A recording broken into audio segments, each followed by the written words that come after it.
Now that we have our top all glued up, what we want to do is prepare it for our finishing squaring steps and then also for sanding.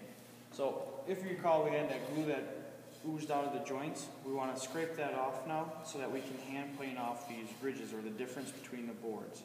Okay, so even though we ended up gluing them or planing them all at the same time, there's still a little bit of difference, and they may have shifted a little bit from gluing. But your overall top should be the top that you place down on the clamps.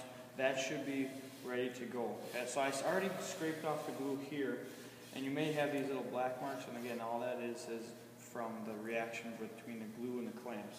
Okay, so I just want to take a scraper and just end up scraping off this dried off glue. And like I said, you want to make sure that you get all the glue off of that, because when it comes time to hand planing, if we have any chunks of glue like this, it'll end up dulling our blade or taking nicks out. Okay, and then we have to resharpen it. So just go on, and if you let it settle without taking a rig and wiping it off, it should come off pretty easy.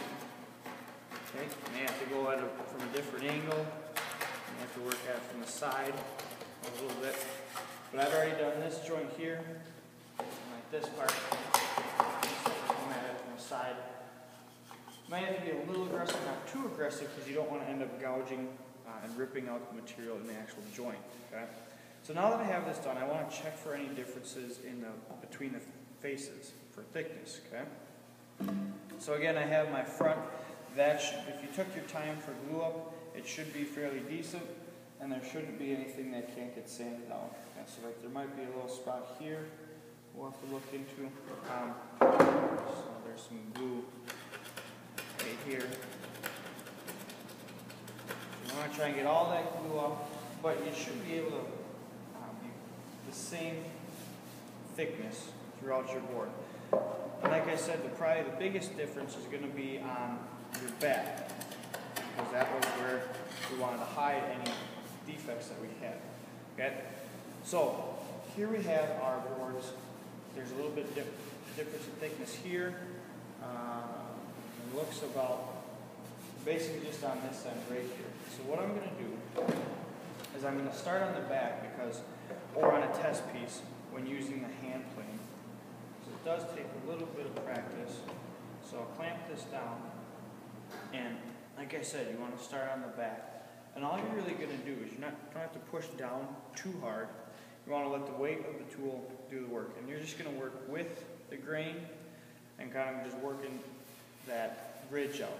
So the reason why I want to do that is so when we end up sanding, we don't end up getting kind of a hill going up, hill effect. When we run a hand across, we want it to feel nice and smooth, just like we have between these two boards. So we can see that they're two different boards, but we can't feel them. Okay? So again, starting on the back, you want to start here and work in long strokes. Okay? And you don't have to push down too much, but you want to kind of come right across and work that out. Okay? And you can see that I'm getting some nice shavings. And this is something that we're going for. And really, just those couple of passes that I have here is taking out any of those differences in heights. Okay, and there's a knot too right there, so you want, that'll probably take a little practice. Kind of working around.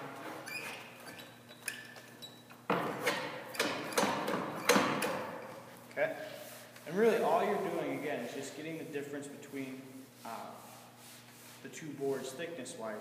You're just taking that out. So from here, working that. You know, it's not really picking up anything too much. It's just set to pick up the differences in heights. And I'm just working right along that joint.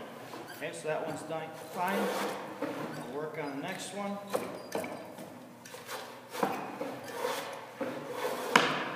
Here we have that.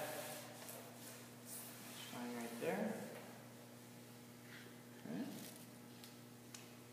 And really, if you took your time gluing it up, that should be pretty much all you have to do.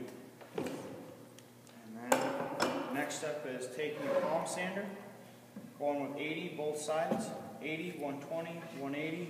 You can stop at 180 with the palm sander on the back, and then just finish doing 220 on the front. Then you would just square it up to your finished dimensions, again having your overhangs on your ends and your front, and then you'd router the top.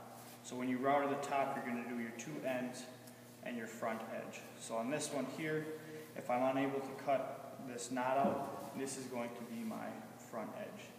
So it's a round over just like you have on the handle. The two ends and your best front edge.